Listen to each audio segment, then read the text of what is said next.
The Lil Durk case has started to get very serious. Beginning with reports, the Durk M for Hire trial has been postponed to October 14th, 2025. It was originally scheduled for January 2025, but the reasoning for it makes Lil Durk's chances of winning the case very slim. Over 230 gigs of digital evidence, which includes audio recordings and surveillance footage, and 20,000 pages of reports are currently being processed for discovery. DJ Akademiks would reveal that it all begins with the albums Durk's released. He snitched on himself by laying out a roadmap. 2020 Von, 2021 his brother dies. 2022, the niggas who his brother, they get clapped. The two Von, at least a cousin of theirs get clapped. 2023, he drops an album, I'm almost healed. You ever think about that, Chad? It's like poetic. 2020, Von dies. 2021 his brother dies. 2022, get back for both those situations. 2023, I'm almost healed. Crazy, huh? It seems like Durk created a plan to get revenge, which in turn helped him heal for losing those close to him. With the hard evidence coming out, it was then announced Lil Durk's longtime friend, OTF Didi, may be considering a plea deal, as he doesn't like how so many people that passed have been linked to OTF. Lil Pab's passing won't be the only one OTF is charged with in the end. Today's court hearing announced the feds believe Durk paid to get 2 more people dealt with. The first was Stefan Mack, who got Durk's brother, D-Thang, with the second one being OTF Jam's baby mom, who passed after Durk found out he wore a wire around him. Feds think OTF Jam is the key to putting Lil Durk in jail for all 3 crimes. It was this Instagram live when Durk noticed OTF Jam was wearing a wire. Jam was seen holding the top of his jacket, whispering in it and looking to see if everything was connected with his wire.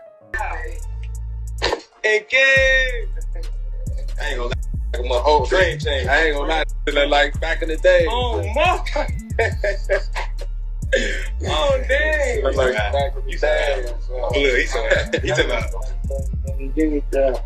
Check on your man, I heard you got his head. Yeah. I ain't gonna lie, man. Hey, when I was growing up, I What happened to Dare? Architect. What happened to who? What happened to Dare? Schools and stuff down. All that whooping on the net, it got your man. Metro!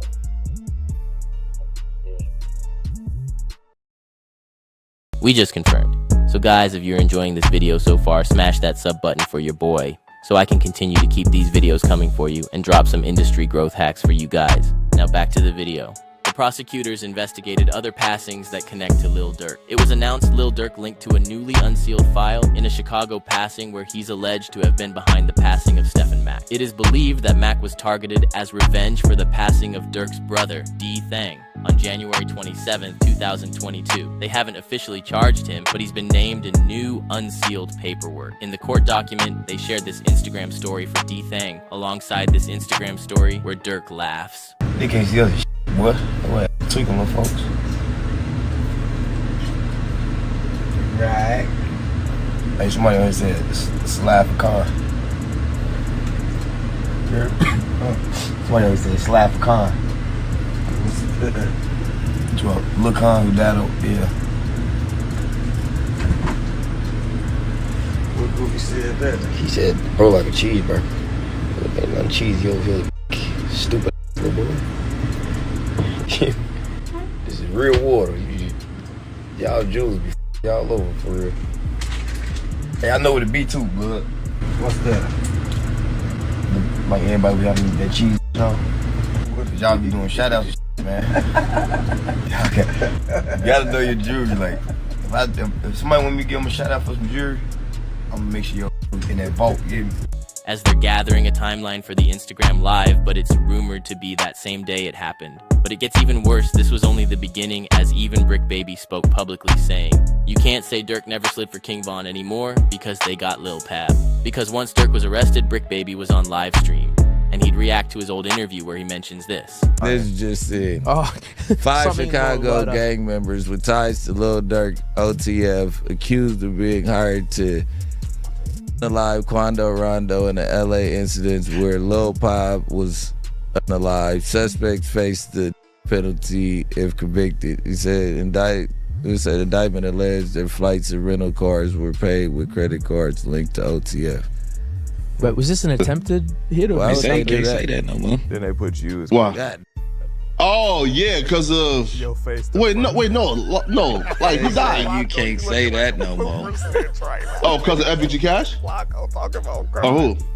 Federal charges in California. Nah, because Lil Pop. So this is about the... Oh. What's that? But I'm just saying, they just say you can't say that no more. With the feds knowing to look into Durk, some of the first evidence they found was this footage of King Von jewelry shopping with two of the suspects in the OTF case, Didi and Boogie. Solitary stone. We just looked at him. Let's go over there. What up, bro? Boss, you good? My boy. Let's go. They got real in here, man, because he just stepped in. The money man just stepped in. Making it likely they also wanted revenge for Von. With Durk's world crashing down and looking guiltier by the day, his lawyers helped him out in court. A report shared in a move out of the YSL trial playbook. Lil Durk's producer says Wonderful Wayne and Jackie Boy's song was recorded 7 months before the incident. The prosecutors believe the lyrics Durk rapped connect to the Lil Pab situation, but his producers proved he recorded it way before, with even a court document that shows the original project was made back in January of 2022. Because the lyrics in question are, "Look on the news and see your son, you're screaming no-no," as Quando Rondo is seen at the crime. Screaming no. This man, a passenger in that car, frantic at the sight. They also made a connection to the other lyrics, where Durk raps, "Told me they got an Addy, they got the location go." As there was an announcement, Brick Baby says that he would have dropped Quando Rondo's location if Durk had asked. Then it's people like, you lined up somebody from your hood. Like, listen, I didn't. But at the end of the day, what's wrong with giving my friend the address? Oh, this is my boy. He lost his boy. Who did it could be around. 9 times out of 10, had he had asked me, I probably would have been coke if he even asked anybody, if this is even true. But 9 times out of 10, like I said, can I leak a bar? Sure. I said if he make the call right now, I'd up it. Quando's screaming lyrics are one of the biggest coincidences of all time. However, his ops have noticed all this evidence going against Durk. As it was announced, sources allege Lil Durk's fast prison transfer was caused by issues within his cell block. Being a high-profile rapper likely caused him to be targeted for commissary and money.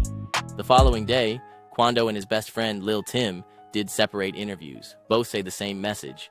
Lil Tim, who did the act towards King Von, said this entire situation should have been avoided. To know, like, shit, I was just protecting my little brother. When you did finally find out that it was King Von who did it, how'd you feel?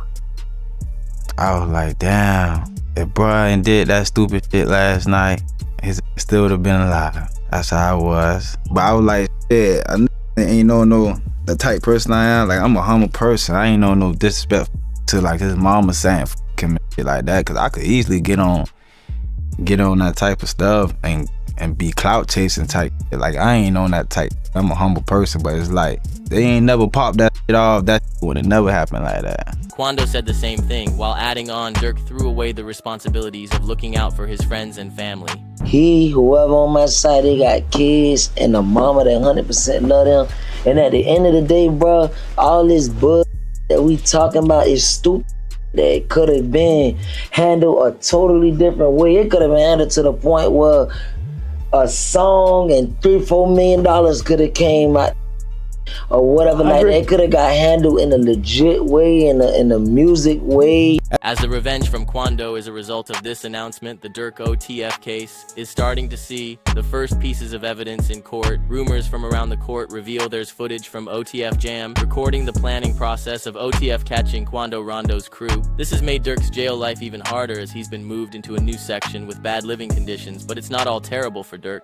After reports of OTF Vonnie snitching against him, we got the truth. It started with reports. Lil Durk found out his co-defendant, OTF Vonnie, filed for protective custody when they came to court together this week, which got the attention of Durk's best friend, Bezu, who reacted on IG Live. No motherfucker know what's going on, but them people that's in them courtrooms, man. For real.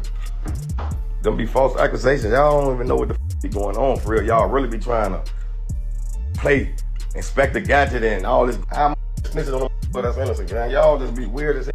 That's what I be talking about, man. Like, first y'all done threw the jams rumors out there. Now y'all talking about Vonnie or snitch, gang. A snitch on what, blood? Y'all don't even really know what's going on for real.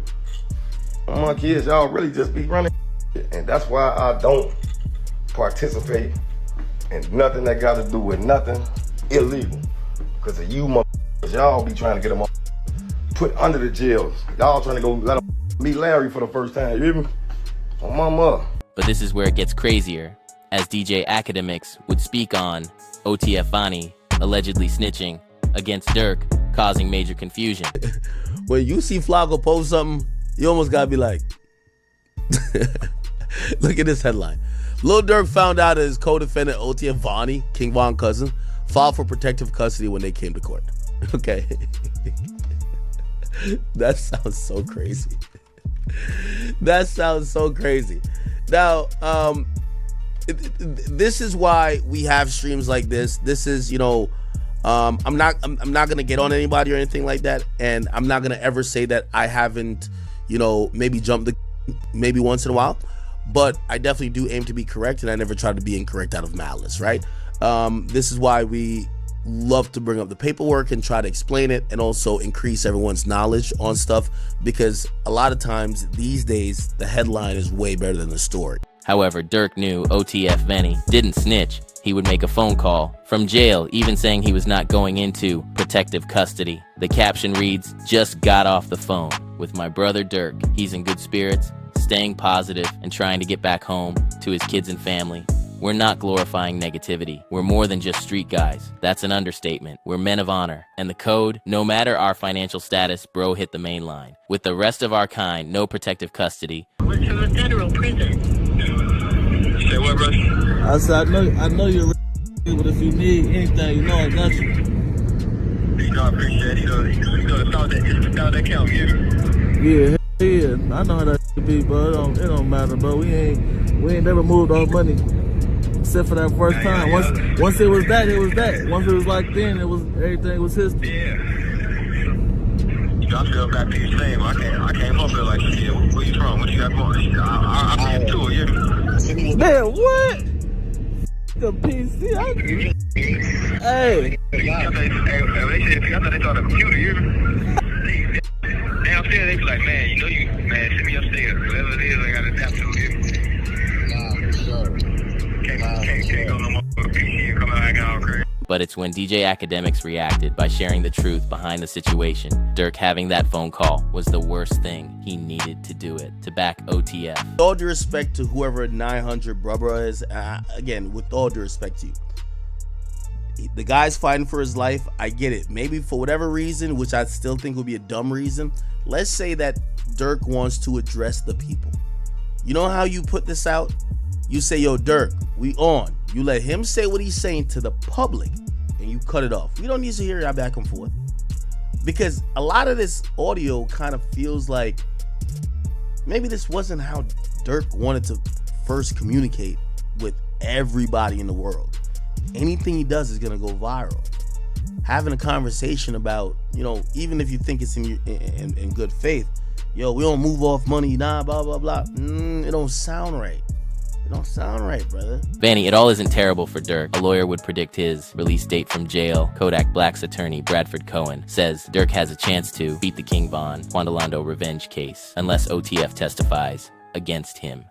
He says, I'm hesitant to say they have a slam dunk case on Durk Banks. I think they have a long way to go to prove the conspiracy against him. When it comes to Durk Banks, you know, so far I've seen one text that says don't have them associate my name with any kind of flights that they're taking. Certainly that's not a good text, but is that the only text? Because that doesn't, you know, that in itself doesn't stand on its own. Certainly it's circumstantial. But like I said, we have to wait and see what other evidence they have. If they have a snitch, if they have videotapes or audio tapes of him saying something, I think that's a lot different than, hey, just make sure you don't associate my name with these guys. Because he could be blaming, you know, Grant or one of these other guys and saying like, hey, these guys are going to do some crazy stuff. And he's like, hey, listen, make sure it doesn't associate with me at all. You can look at that a million different ways. So I'm hesitant to say that they have, a slam dunk case on Durk Banks. But the lawyer revealed what Durk's release date could be, depending on whether someone snitches on him or not. So it all depends on the hunger of the U.S. attorney and the AUSA that's involved. And if they want this individual badly enough, they'll make very attractive deals for these individuals. What does a very attractive deal look like? I think they go for the lowest hanging fruit.